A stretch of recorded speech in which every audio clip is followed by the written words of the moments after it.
Hello food lovers, tupike nyama tamu ya kukaanga bila mafuta. Tutaanza na nyama kilo moja. Mimi nimetumia nyama ya kondoo, lakini unaweza kutumia nyama ya mbuzi au nyama ya ng'ombe, haina tatizo. Tunawekea chumvi kiasi kwa ajili ya ladha, na kisha naenda kuweka paste nzuri ya kupikia kutoka haraka. Ni mchanganyiko wa kitunguu saumu pamoja na tangawizi.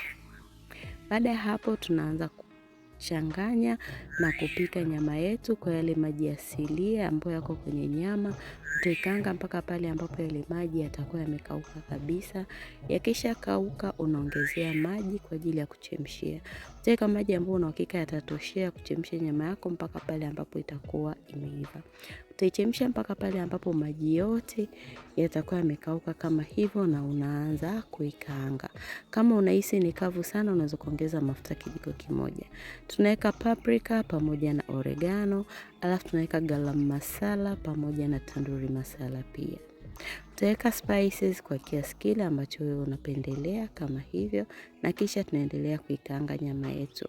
Ili ukaange nyama kwa urahisi bila kushika kwenye sufuria au kushika chini, ni vizuri ukatumia sufuria ambazo ni non-stick.